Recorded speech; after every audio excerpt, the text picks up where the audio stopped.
Okay, for circuit 1, we had to go through a hex inverter, which is essentially just a NOT gate in LabVIEW and Multisim.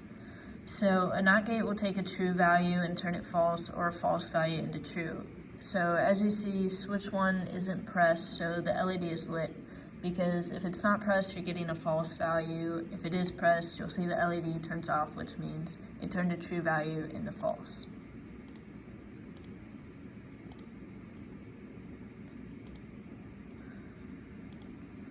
Circuit 2 is an AND gate, meaning both switch 1 and switch 2 have to be pressed for it to light the LED. If one is just pressed, nothing will happen, and if both aren't pressed, still nothing will happen, because it's two false values, which gives a false output.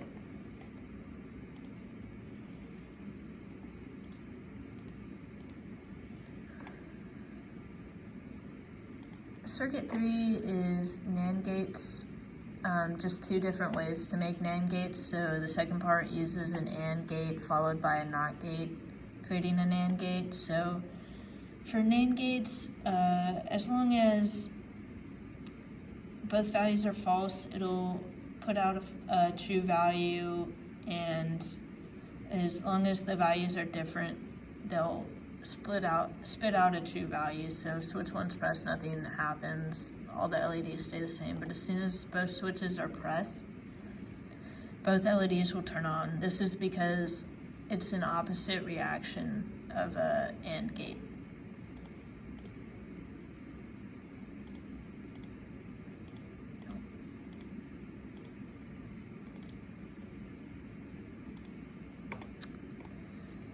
Circuit 4 is OR gates, so as long as one is true and one is false, it'll spit out a true output. And the second half is a NOR gate, so it'll switch the values. So if you're given a true value out of the OR gate, you'll get a false value into the red LED. So the red LED shows the NOR gate, and the green LED will show the OR gate. So as long as switch 1 is pressed, the OR gate gives a true value. As long as switch 2 is pressed, you'll get a true value. If switch 1 and 2 are pressed, you'll get a true value as well. So the only state in which the NOR gate is true is when you get when no switches are pressed.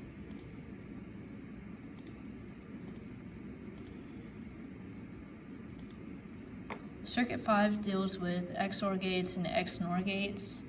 So as long as, the first half of this is an XOR gate, and then this NOT gate makes it an XNOR gate because it's just switching the value of the XOR gate. So as long as none are on, the XNOR gate will show true. If both are on, it'll show true as well. And then if I change any of the switches to one is off and one is on, the XOR gate will read true. Got this almost stuck in my head. Okay, and for Circuit 6, we go off this truth table. It's a combination of NOR gates, AND gates, and a NAND gate. Well, really it's an AND gate and then a NOT followed after it.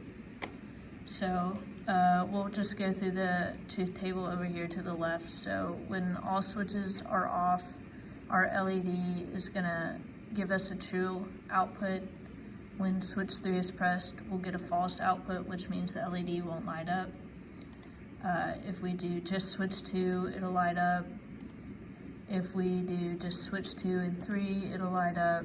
If we just do switch 1, it'll light up. If just 1 and 3 are lit up, it'll go.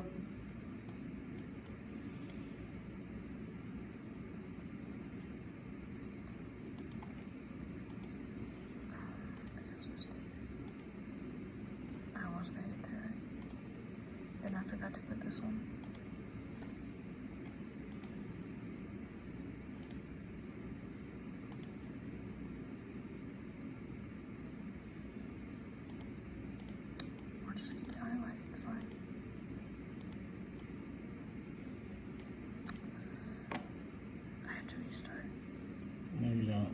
going. Can we edit this? No, keep going. I'm just gonna restart on circuit 6 because one of the values wasn't in the truth tables. So if all are not pressed, the circuit will ring true. If switch 3 is pressed, I didn't hit run because I'm a dumbass. Don't swear. It doesn't matter at this fucking point. It's 10:22. I don't care. If we press switch 3, you'll see the LED turns off. Switch 2 will keep it on. Switch 2 and 3 will keep a true value. Switch 1 will keep a true value. Switch 1 and 3 will keep a true value. Switch 1 and 2 will keep a true value. And then none of the switches will keep a true value. Why did I put that in there twice? Someone help me. If all 3 switches are pressed, then you'll get a false value. Is that it? Mm-hmm.